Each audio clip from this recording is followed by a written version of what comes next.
Slide दिख रही है? Yes, ma'am. Okay. So in today's lecture we will study the plant layout or a facility layout. Previous lecture में हमने क्या पढ़ा था? प्लांट लोकेशन, कि आपका प्लांट जो है कौन से लोकेशन में सेटअप किया जाना चाहिए so that you will get the benefit out of that location. ठीक है, जो भी लोकेशन में आप सेट कर रहे हैं वहां से आपको क्या मिले? बेनिफिट मिले। ठीक है, but in this lecture we will study कि प्लांट का लेआउट, ठीक है, उसका स्ट्रक्चर और व्हाट वी कैन से उसका आर्किटेक्चर कैसा होना चाहिए कि आप उसके जो लेआउट है उससे मैक्सिमम बेनिफिट उठा सकें, या फिर उसका जो आपका टोटल लैंड एरिया है उसका आप एक प्रॉपर यूटिलाइजेशन कर सको। ठीक है, so let's start. So plant layout basically refers to the physical arrangement of production facility. क्या होता है? फिजिकल अरेंजमेंट होता है कि आपका टोटल जो लोकेशन है या टोटल लैंड एरिया है, इस लैंड एरिया को आप कैसे यूटिलाइज करोगे, कहाँ पे आपके रॉ मटेरियल्स की एंट्री होगी, आप रॉ मटेरियल्स का कहाँ इन्वेंट्री करेंगे, कहाँ उसकी क्लीनिंग होगी, देन आफ्टर उसका टर्निंग होगा, मीलिंग होगा, एंड उसका मैन्युफैक्चरिंग प्रोसेस होगा, फिर उसको और फाइनलाइज किया जाएगा, देन फाइनल प्रोडक्ट प्रोड्यूस होगा, देन पैकेजिंग होगा, देन यहाँ से डिस्पैच होगा। ठीक है, ऐसा सब सीक्वेंस है। ठीक है, वो कैसा होगा? Total physical arrangement, that is known as a plant layout, और in other words what we can say facility layout. ठीक है, so it is the total design of departments, work centres and equipments. किसका किसका total design होता है? आपके departments का, कि वेरियस डिपार्टमेंट्स कहाँ पे होंगे। ठीक है, कि आपका प्रोडक्शन डिपार्टमेंट कहाँ होगा, आपका फाइनेंस डिपार्टमेंट कहाँ होगा, एचआर डिपार्टमेंट कहाँ होगा, आपके अदर डिपार्टमेंट से प्रोक्योरमेंट कहाँ करके हम कहाँ रखेंगे, इन्वेंट्री कहाँ बनेगी, वर्क सेंटर्स कौन कौन सा वर्क सेंटर होगा, कि कहाँ कहाँ पे आपका जो है उस जो पर्टिकुलर मटेरियल है या रॉ मटेरियल है उनमें काम होगा, आपके इक्विपमेंट्स और मशीनरीज कैसी होंगी, कैसे सेटअप करेंगे। ठीक है, so this is all about your plant location, plant layout. So there is a definition which is given by J.M. Murray. So इन्होंने बोला that is plant layout is a plan of an optimum arrangement of facilities including personnel, ठीक है, आपके जो HR या employees organisation में work कर रहे हैं, operating equipment, storage space, material handling equipments and all other material handling services along with the design and best structure to contain all these facilities। जो मैंने आपको सब बताया, that is HR, आपका ऑपरेटिंग इक्विपमेंट्स क्या होगा, स्टोरेज स्पेस मीन बेसिकली आपका inventory, material handling equipments जो बड़े बड़े मटेरियल को हैंडल करने के लिए इक्विपमेंट्स होते हैं, ऐसे टोंग से उठाए जाते हैं। ठीक है, एंड ऑल भी अदर मटेरियल हैंडलिंग जो भी सर्विसेज हैं उनको हम कैसे बेस्ट वे में डिजाइन करेंगे। ठीक है, उनका स्ट्रक्चर हम कैसा करेंगे so that we will get the maximum benefit out of this plant layout. ठीक है, so next is the objectives of plant layout. So one of the most, or what we can say most important or a primary objective क्या होता है? To get the maximum profit by the arrangement. ठीक है, so arrangement is something which can make or mar the plant facility. ठीक है, जो आपके plant में टोटल फैसिलिटी या प्रोडक्शन हो रहा है उसको मेक कर सकता है, बना सकता है, मार या फिर डिस्ट्रॉय कर सकता है। सो हमको क्या करना है? जो मेन एम है कि हम प्लांट लेआउट को ऐसा सेट करें कि हम उससे मैक्सिमम प्रॉफिट गेन कर सकें। ठीक है, and also this will provide the best relationship between output space and manufacturing cost। ठीक है, कि आपका आउटपुट कैसा प्रोड्यूस हो रहा है, आपके लिए उस आउटपुट को प्रोड्यूस करने के लिए कितना स्पेस की रिक्वायरमेंट है, एंड सो दैट इन दोनों के बेसिस में क्या होगा? आपका मैन्युफैक्चरिंग कॉस्ट डिसाइड होगा, विच शुड बी मिनिमम, कम से कम होना चाहिए। So now comes to the next is objectives of plant layout. कुछ अदर ऑब्जेक्टिव्स भी हैं, जैसे कि streamline the flow of material throughout the plant. ठीक है, जैसे हमने फर्स्ट स्लाइड में पढ़ा कि यहाँ से देखो स्ट्रीमलाइन में फ्लो हो रहा है मटेरियल। ठीक है, and final product produce हो रहा है। This will streamline the flow of material throughout the plant. This will facilitate the manufacturing process, की manufacturing process कैसा चलेगा। This will maintain the high turnover of in process inventory। ठीक है, जो आपकी process inventory है उसमें process inventory basically means आपके जो process में जो work चल रहा है उसका जो high turnover means higher output कैसे produce होगा। ठीक है, at this location यहाँ पे आपका higher output कैसे produce होगा process के थ्रू, उसको हैंडल करने का काम करता है। This will minimize the material handling process. ठीक है, देखो आपके सीक्वेंस में क्या है, आपके सारे मशीन सेट किए गए हैं, तो इससे क्या होता है? आपका जो मटेरियल हैंडलिंग के लिए इक्विपमेंट्स है, मटेरियल हैंडलिंग का टाइम है वो कम लगेगा। So in this way you can effectively utilise the man, equipment and space. ठीक है। आप क्या करोगे, लेआउट यह है आपका आर्किटेक्चर जो है आपके प्लांट का अच्छे से डिजाइन किया गया है, तो उनमें काम करने वाले लेबर, उसमें यूज होने वाले आपके इक्विपमेंट्स और जो भी लैंड एरिया है, जो स्पेस है, आप उसको इफेक्टिवली यूटिलाइज कर सकोगे। सो this will provide the flexibility of manufacturing operation and arrangement. ठीक है। सो अगर आप कुछ ऐसा कुछ प्रोडक्ट प्रोड्यूस करते हैं जिसके लिए आपको क्या करना चाहिए, क्या करना पड़ता है, आपकी जो प्रोसेसिंग है उसको समवॉट चेंज करना पड़ता है। Let's say example of bakery. So bakery में क्या करते हैं, हम सिर्फ एक ही प्रोडक्ट प्रोड्यूस नहीं करते हैं, हम क्या करते हैं बेकरी में, बेकरी में हम लोग क्या करते हैं, बहुत सारे प्रोडक्ट प्रोड्यूस करते हैं। लाइक एक बार केक प्रोड्यूस कर लिया, केक केक का एक बैच बना लिया, फिर ब्रेड का एक बैच बना लिया, फिर कुकीज का एक बैच बना लिया। ठीक है। सो ऐसे हमारे क्या बैचेस में बने होते हैं, तो हमको क्या करता है, ये फ्लेक्सिबिलिटी भी प्रोवाइड करता है, सो दैट हम उसकी जो प्रोसेस इन्वेंट्री है उसमें थोड़ा थोड़ा चेंजेस करके हम कुछ अदर प्रोडक्ट्स भी प्रोड्यूस कर सकें। So this will provide the employ convenience, safety and comfort. ठीक है। सो आप क्या करोगे, आपका लेआउट प्रॉपरली डिजाइन होगा तो किसी भी टाइप का एक्सीडेंट नहीं होगा। ठीक है। जो मशीन्स जैसे वर्क कर रही हैं वैसे ही वर्क करेंगे, किसी भी टाइप का फेलियर नहीं होगा, डिसलोकेशन नहीं होगा मशीनरीज का कि आज मशीन यहाँ लगी, आज मशीन वहाँ लगी हुई है। तो इससे क्या होगा, आपके जो है एम्प्लॉयज के लिए कन्वीनियंस होगा कि ये मशीन यहाँ है, मतलब हम लोग इस ऑपरेशन को यहाँ परफॉर्म कराना है, सेफ्टी होगा एंड लोगों के लिए कंफर्ट होगा, एक्सीडेंट जो है वो मिनिमाइज हो जाएगा। So this are the objectives of plant layout. Now comes to the next, that is principle of plant layout. The first principle is principle of integration. So principle of integration means, integrate मतलब क्या होता है, just to bring all of the material, man, machine, money, capital, ठीक है, उसको एक single location में, that is integration. आपने मैथ्स में पढ़ा होगा, मैथ्स वाले स्टूडेंट ने, इंटीग्रेशन क्या होता है, इस ऐड करना, एंड डिफरेंशिएशन इज बाइफर्केट करना, ठीक है, या डिस्ट्रीब्यूट करना. So integration basically means, here principle of integration means, integrate करेंगे हम लोग man, machine, material, money, your other resources, services, ठीक है, जो भी चीजें हैं, so that we can optimally utilize our resources and get the maximum benefit out of all the materials. ठीक है. Now next is principle of minimum space. Second principle is principle of minimum distance.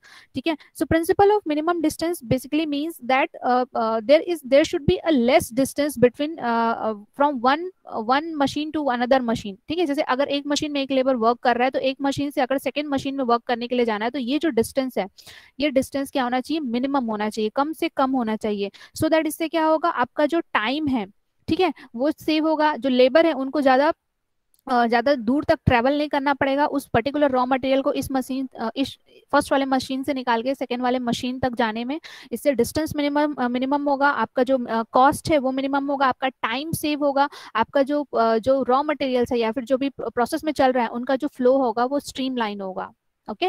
Now the third one is principle of cubic space utilization. So principle of cubic space utilization basically means that you have to utilize the horizontal and vertical space. So आपके land में क्या होता है, एक land है, ठीक है, ये लैंड में एक हॉरिजॉन्टल स्पेस है, एक हमारा वर्टिकल स्पेस है. ठीक है. Vertical basically means height. ठीक है. सो हमको सिर्फ उसका जो लैंड एरिया है उसको यूटिलाइज नहीं करना है. अपार्ट फ्रॉम दिस हमको उसका जो है जो वर्टिकल है, जैसे लैंड में क्या होता है, एक लेंथ होता है, ब्रेथ होता है और हाइट होता है. Okay. This is the length, this is the breadth and एक वर्टिकल सेक्शन होगा ना. ऐसे थ्री डी बिल्डिंग होगी ना, ऐसा तो नहीं सिंगल आपका मतलब 2D होता है. आपका बिल्डिंग क्या होता है, 3D होता है. तो एक लेंथ है, एक ब्रेथ है और एक हाइट है. ठीक है. सो हमको क्या करना है, तीनों चीजों को प्रॉपरली यूटिलाइज करना है, कि आपका जो लेंथ है आपके लैंड का, आपका जो ब्रेथ है लैंड का, एंड उसका जो हाइट है, आप स्टोरी बिल्डिंग कितने स्टोरी बिल्डिंग में आप बना सकते हो. ठीक है. That should be properly utilize. ठीक है. Now come to the next, that is principle of flow. So principle of flow means आपका जो फ्लो है मटेरियल का, मशीन का, लेबर का, वो जो है कंटिन्यूस होना चाहिए. किसी भी टाइप का बैक ट्रैकिंग नहीं होना चाहिए या फिर किसी भी टाइप की कॉम्प्लेक्सिटी नहीं आनी चाहिए कि एक मशीन वर्क कर रहा है एंड उसके बाद सेकेंड मशीन में जाने के लिए हमको हाफ एन आवर वेट करना पड़ेगा. ऐसा नहीं. अगर एक मशीन से प्रोडक्ट निकला तो विद इन अ मिनट और विद इन अ सेकेंड वो सेकेंड मशीन में जाना चाहिए प्रोडक्ट. किसी भी टाइप का स्टॉपेज नहीं होना चाहिए in between this two machines. ठीक है. This is the principle of flow. Now comes to the next, that is principle of maximum flexibility. So principle of maximum flexibility means हम क्या कर सकते हैं, अपने जो मशीन है, जो हमारा वर्क शेड्यूल चल रहा है, उसको हम थोड़ा सा मॉडिफिकेशन कर सकते हैं, उनमें कुछ फ्लेक्सिबिलिटी होनी चाहिए, सो दैट हम क्या कर सके, दूसरा प्रोडक्ट भी प्रोड्यूस कर सकें. ठीक है. Design almost like same, like जैसे just take an example of bakery. जो आपका जो मशीन है, हम उसी मशीन को ही यूज करके हम बेकरी में ब्रेड भी प्रोड्यूस कर सकते हैं, केक भी प्रोड्यूस कर सकते हैं, कुकीज भी प्रोड्यूस कर सकते हैं. हमको बहुत ज्यादा चेंजेस करने की जरूरत नहीं है. So that is known as the principle of maximum flexibility, कि हमारे पास फ्लेक्सिबिलिटी है कि हम बेकरी के जो अंदर की जो भी जो हमारे अवंस हैं और हमारे जो रॉ मटेरियल्स उनमें बस थोड़ा सा स्लाइट वेरिएशन करेंगे, थोड़ा सा फ्लेक्सिबिलिटी आएगी और हम उससे एक नए नए प्रोडक्ट्स प्रोड्यूस कर सकते हैं। ठीक है, इसमें डिज़ाइन में बहुत ज़्यादा वेरिएशन नहीं होता है या चेंज नहीं होता है, आपके जो अंदर के जो इक्विपमेंट्स या मशीनरीज होते हैं, बस slight variation. Okay, now comes to the next, that is principle of safety, safety, security and satisfaction. So principle of safety, security and satisfaction means that जो workers वहाँ work कर रहे हैं उनको job satisfaction होना चाहिए, उनके लिए proper safeguards available होना चाहिए, जैसे कि अगर fire लग गया तो fire extinguisher available होना चाहिए, अगर waste water निकलना है तो water produce हो रहा है तो waste water के लिए proper जो sludge management या फिर waste water management system होना चाहिए, अगर वर्क करते हुए उनके कपड़ों में किसी भी टाइप का केमिकल या फिर कुछ चीज़ें अगर लग जाती हैं तो उनको वॉशिंग की फैसिलिटी होनी चाहिए, अगर उनकी तबीयत थोड़ी खराब हो जाती है, अगर लेट से फीमेल है या फिर ऐसे कुछ वर्कर्स है जिनको अगर कुछ हार्ट या फिर ब्लड प्रेशर से रिलेटेड प्रॉब्लम है तो उनके लिए थोड़ा रेस्ट रूम की फैसिलिटी होनी चाहिए। ठीक है, so that is the principle of safety, security and satisfaction. Now comes to the last one, that is principle of minimum handling. So principle of minimum handling means आपको layout को ऐसा design करना है या फिर एक गुड लेआउट ऐसा होना चाहिए जिसमें क्या है, आपको मटेरियल, रॉ मटेरियल की हैंडलिंग जो है मिनिमम से मिनिमम होना चाहिए, so that this will reduce your labour cost, आपका जो टाइम इन्वॉल्वमेंट है, आपकी इफिशियंसी है मशीन की और लेबर की, वो जो है इम्प्रूव होगी, लेबर कॉस्ट डिक्रीज होगा, टाइम जो रिक्वायरमेंट है वो डिक्रीज होगा, एंड इफिशियंसी आपकी लेबर की एंड एज वेल एज आपकी जो मशीन की वो क्या होगी, इम्प्रूव होगी। सो that is the principle of minimum handling. So have you understood this all 7 principles of plant layout? समझ में आया आप लोगों को? Yes or no? कहाँ हैं आप लोग भाई? Yes, ma'am. Understood? बस एक एक जन को समझ में आया, only one person is there who understands the principle of plant layout, है ना? And what about the rest of the people? All are sleeping? हाँ? No, ma'am.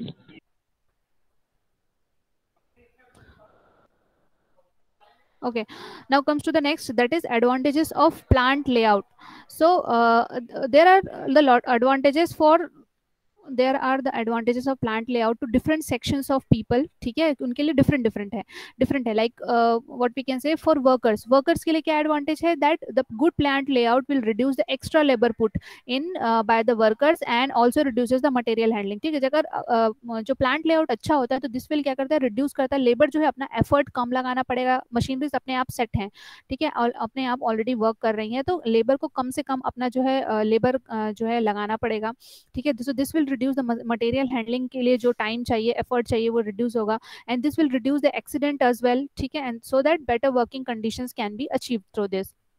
ठीक है, now comes to the advantages for management. So management के लिए क्या advantages है, that efficient plant layout जो होता है वो रिड्यूस करता है लेबर कॉस्ट को, एंड दिस विल इंश्योर्स और enhance the productivity which ultimately reduces the cost of production. क्या करता है मैनेजमेंट के लिए, जो लेबर का कॉस्ट है, लेबर कॉस्ट रिड्यूस होता है, and this will enhance the productivity, productivity increase होती है, सो इसकी वजह से क्या होता है, आपका जो प्रोडक्ट का कॉस्ट है, सिंगल प्रोडक्ट का जो पर यूनिट कॉस्ट है वो डिक्रीज होता है, सो हम क्या कर सकते हैं, हम चीप प्राइस में और we can say affordable price में अपने प्रोडक्ट को मार्केट में सेल करने के लिए लगा सकते हैं। ठीक है, so this is the advantages for management. Now comes to the next, that is advantages to manufacturing. So manufacturing के लिए क्या एडवांटेज है, that is the good layout will minimize the movement between the work center, where is cursor, okay, this will minimize the movement between the work centers and also results in reduce manufacturing cost। क्या करता है for manufacturing के लिए क्या helpful है, plant layout helpful है कि this will reduce the movement of material और raw material from entering of the raw material to the finished product, इनके बीच का जो टोटल मूवमेंट है, जो टाइम है, एफर्ट है, एनर्जी है, वो क्या होगी, रिड्यूस होगी। ठीक है, वर्क सेंटर बेसिकली मीन्स जो आपके जो मशीन्स है जो काम कर रहे हैं वो हो गया आपके वर्क सेंटर्स। ठीक है, so this will also reduces in manufacturing cost. तो मैन्युफैक्चरिंग कॉस्ट है जो आपका टाइम है, एफर्ट, एनर्जी, आपकी जो इलेक्ट्रिसिटी कम कंज्यूम होगी, लैंड कम कंज्यूम होगा, लेबर का जो कॉस्ट है कम कंज्यूम होगा, कम लेबर की जरूरत होगी, कम लेबर में ही काम हो जाएगा। ठीक है, now comes to the next, that is advantages to production control. Production या फिर प्रोडक्शन शेड्यूल के लिए क्या एडवांटेज है, that is a good plant layout will facilitate through thorough uniform and uninterrupted flow of material. So अगर एक अच्छा plant facility है या प्लांट लेआउट है, सो वो क्या करता है, एक uniform and uninterrupted flow of material देता है, so that this will help in carrying out the production activities with in the prescribed time period. ठीक है, एक प्रिस्क्राइब्ड टाइम पीरियड में कैरी आउट हो जाता है, and this will produce the product of prescribed quality. ठीक है। अगर प्रोडक्शन में किसी भी टाइप का स्टॉपेज नहीं है, कुछ प्रोडक्शन शेड्यूल में किसी भी टाइप का प्रॉब्लम नहीं है, फेलियर नहीं है, तो आपका जो है प्रोडक्शन जो है वो कंटिन्यूस होगा, कोई भी इंटरप्शन नहीं होगा। आपको जो है with in specified time period जो आपने डिसाइड किया है उस पर्टिकुलर टाइम पीरियड में आपका प्रोडक्ट रेडी हो जाएगा, end of a particular quality. Quality is the matter ना, क्वालिटी भी एक इंपॉर्टेंट फैक्टर है कि आपको प्रोडक्ट प्रोड्यूस नहीं करना है, प्रोडक्ट को एक अच्छी क्वालिटी, बेटर क्वालिटी का प्रोडक्ट प्रोड्यूस करना है। ठीक है। So this are the advantages of good plant layout. Now comes to the next, that is the factors influencing the plant layout. ठीक है। सो in other term, what we can say, the fundamental consideration in plant layout or a factors affecting the plant layout. ठीक है। So these are the factors which are affecting. तो let's see one all of this one by one. First one is the type of production, कि कौन से type का production schedule है आपका। Engineering है, इंजीनियरिंग इंडस्ट्री के लिए कर रहे हैं, आपकी प्रोसेस इंडस्ट्री के लिए कर रहे हैं। तो इंजीनियरिंग इंडस्ट्री मीन्स जैसे आपके जो मशीन्स है, इक्विपमेंट्स हैं, बड़े बड़े मशीनरीज बनते हैं, इक्विपमेंट्स बनते हैं, कुछ ऐसे प्रोडक्ट बनते हैं, इंटरमीडिएट प्रोडक्ट जो एक अदर इंडस्ट्री यूज करती है। So that is your engineering industry. ठीक है। Now comes to the next, that is the process industry. So process industry जहाँ पे जो है process is the most important factor, जैसे कि आपको किसी भी टाइप का चीज कराना है जो जो एक इम्पॉर्टेंट है और उसको कोई और इंडस्ट्री नहीं कर सकता है। जैसे कि हमने देखा था, क्या देखा था, वैक्स गैल्वेनाइजेशन एक एक प्रोसेस होता है जिसमें हम लोग क्या करते हैं, जो मेटल है मेटल के ऊपर एक लेयर लगाते हैं, जिंक का एक लेयर लगाते हैं। सो ये सब के लिए एक अलग इंडस्ट्री होती है, इसको हम, ये होता है एक प्रोसेस इंडस्ट्री होता है। Now come to the production system. So production system में हमने ऑलरेडी पढ़ा है किस टाइप के प्रोडक्शन, तीन तरीके के प्रोडक्शन पढ़े थे, jobs of production, batch production and mass production. ठीक है। So according to the need, ठीक है, किस टाइप का आपका प्रोडक्शन सिस्टम है, किस टाइप का आपका प्रोडक्शन सिस्टम है, उसके बेसिस पे क्या होता है आपका जो है प्लांट का लेआउट सेट होता है। लाइक अगर जॉब्स ऑफ प्रोडक्शन है, तो जॉब्स ऑफ प्रोडक्शन क्या होता है, हम स्पेशलाइज्ड प्रोडक्ट प्रोड्यूस करते हैं according to the need and demand of the customer. ठीक है। सो कस्टमर का जैसा नीड होता है, कस्टमर जैसा डिमांड करता है, अकॉर्डिंग टू दैट हम लोग प्रोडक्ट के फीचर्स को समवॉट क्या करते हैं, वेरी करते हैं। तो उसके हिसाब से हम क्या करेंगे, प्लांट लेआउट सेट करेंगे। If it is a batch production, so batch production कहाँ होता है, बेकरी में होता है। ठीक है। बेकरी में क्या होता है, बैचेस में प्रोडक्ट, बैचेस में आपके ब्रेड हैं, केक हैं, कुकीज हैं, ये सारे चीजें प्रोड्यूस होती हैं। तो हम अकॉर्डिंग टू दैट हम अपना लेआउट जो होता है वो सेट करेंगे। If it is a mass production, ठीक है, mass production, let's say for an example, mass production में क्या ले सकते हो, जो भी था। सो मास प्रोडक्शन के लिए हमको क्या चाहिए, एक मशीनरीज को सिर्फ एक सिंगल सीक्वेंस में सेट करना है, एंड वो कंटिन्यूसली वो जो है मशीनरीज हैं वो कंटिन्यूसली प्रोडक्ट प्रोड्यूस करेंगे, कंटिन्यूसली अपना अपना काम करते रहेंगे। ठीक है। उनमें चेंजेस करने की जरूरत नहीं, because it is a mass production system. ठीक है। Now come to the scale of production. Scale of production basically means आपको कम प्रोडक्ट प्रोड्यूस करना है या ज्यादा प्रोडक्ट प्रोड्यूस करना है, like in a lower quantity में प्रोडक्ट प्रोड्यूस करना है, या फिर क्वांटिटी ज्यादा होनी चाहिए। ठीक है। लो और हाई। ठीक है। लो और high means what another word we can say, कि कम करना है या ज्यादा करना है। ठीक है। कि जैसे कि आपको लोअर प्रोडक्शन शेड्यूल है, मीन्स आपको कम क्वांटिटी में कोई प्रोडक्ट चाहिए, तो आप थोड़े दिन के लिए वो सिस्टम ऐसा सेट करेंगे, and then you will change, you can change that that क्या बोल, सीक्वेंस ऑफ मशीनरीज। ठीक है। Now next to the availability of area. ठीक है। हमने जो लैंड एरिया की अवेलेबिलिटी के बारे में पढ़ा था, that is urban area, rural area and semi urban area. पढ़ा था, किसमें पढ़ा था हमने, किसमें पढ़ा था हमने, अवेलेबिलिटी ऑफ एरिया के लिए, दैट इज अर्बन, रूरल और semi urban areas. Semi urban areas where, कहाँ पढ़ा था हमने ये topic, plant is there location. Anyone, हाँ बोलो। प्लांट लोकेशन में। हाँ, प्लांट लोकेशन में हमने पढ़ा था कि अर्बन एरिया में कैसी इंडस्ट्रीज सेटअप हो सकती है, रूरल एरिया में कैसी इंडस्ट्रीज सेटअप हो सकती हैं, एंड सेमी अर्बन एरियाज में कैसी इंडस्ट्रीज सेटअप हो सकती हैं, एंड उनके रिस्पेक्टिव एडवांटेजेस एंड डिसएडवांटेजेस हमने रीड किया था। ठीक है। So this is also a factor which will affect the plant layout. Now comes to the next, that is material handling system. So material handling के लिए हमने कौन कौन से सिस्टम्स लगाए हैं, क्या लेबर सारे मटेरियल्स को हैंडल करता है, या बीच में कोई मशीनरीज हैं जैसे टर्निंग है, मिलिंग है, ड्रिलिंग है। ठीक है। ये सारे जो मशीन्स हैं ये लगे हुए हैं मटेरियल को हैंडल करने के लिए। ठीक है। Now comes to the types of building, that is single storey building and multi storey building. So मैंने आपको लास्ट क्लास में पढ़ाया था, that is planning the building.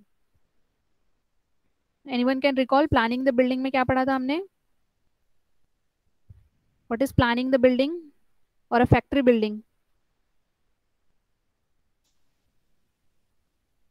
Planning the building, have you, is there anyone in that class, last class हमने पढ़ा था planning the building. कहाँ रहते हैं आप लोग, पहले ये बताओ।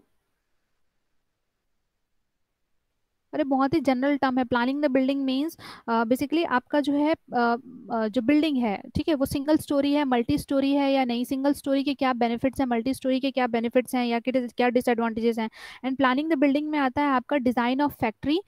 ऐसा डिजाइन करना है फैक्ट्री को कि हमारा जो बिल्डिंग हो उसका हम प्रॉपर यूटिलाइजेशन कर सकें, कि क्या वो सिंगल स्टोरी के लिए गुड है या फिर मल्टी स्टोरी के लिए गुड है। हमारे जो फैक्ट्री है वहाँ पे इक्विपमेंट्स हम कैसे सेट करेंगे, लाइटिंग कैसी फैसिलिटी होगी, सर्विस फैसिलिटी कैसी होगी, हीटिंग है, वेंटिलेशन है, ये सब के लिए हम लोग अरेंजमेंट कैसे करेंगे।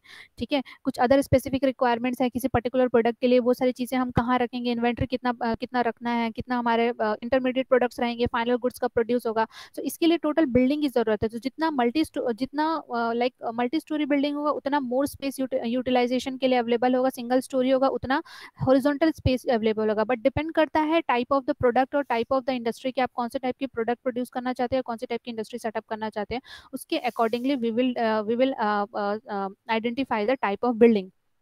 Okay, now come to the next, that is future expansion plan, कि हम फ्यूचर में कैसे एक्सपेंड करेंगे अपने बिजनेस को। क्या हम फ्यूचर में अपने पर्टिकुलर जो इंडस्ट्रियल यूनिट है उसको हम एक्सपेंड करना चाहते हैं टू द सेम लोकेशन और एट द डिफरेंट लोकेशन। ठीक है, let us suppose you have the land availability of this much. ठीक है, टोटल आपको लैंड है, बट आप क्या कर रहे हैं, इसमें से 3/4 एरिया यूटिलाइज कर रहे हैं at present for your plant location और प्लांट लेआउट के लिए, and 1/4 is still left idle.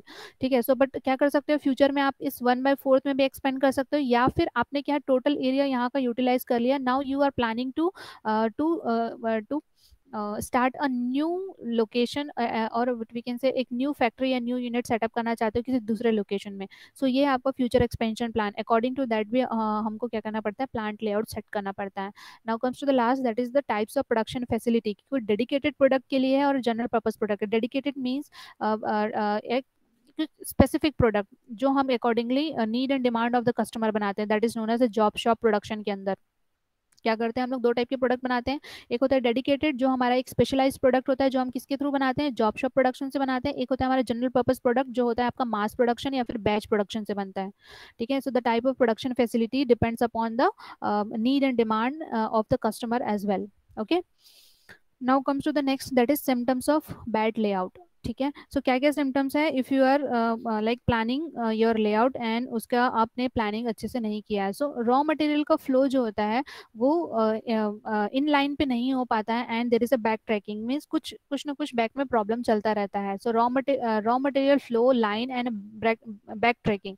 ठीक है, now comes to the second, that is poor utilization of space and congestion of material movement. आपका जो स्पेस है उसका जो है प्रॉपरली यूटिलाइजेशन नहीं कर पाओगे, and there is a congestion of material movement, ये मटेरियल को कहाँ से कहाँ मूव करना है ये डेडिकेटेड पाथ नहीं रहेगा। ठीक है, या फिर डेडिकेटेड पाथ पता नहीं होगा मशीन्स को या लेबर्स को। Now next is large amount of work in progress और अ लॉन्ग प्रोडक्शन साइकिल। ठीक है, आपका जो प्रोसेस का जो टाइम है, वर्क इन प्रोसेस जो है अमाउंट का पर्टिकुलर रॉ मटेरियल का, वो क्या होता है, लेंदी होता है या लॉन्ग होता है या फिर लॉन्ग प्रोडक्शन साइकिल होता है।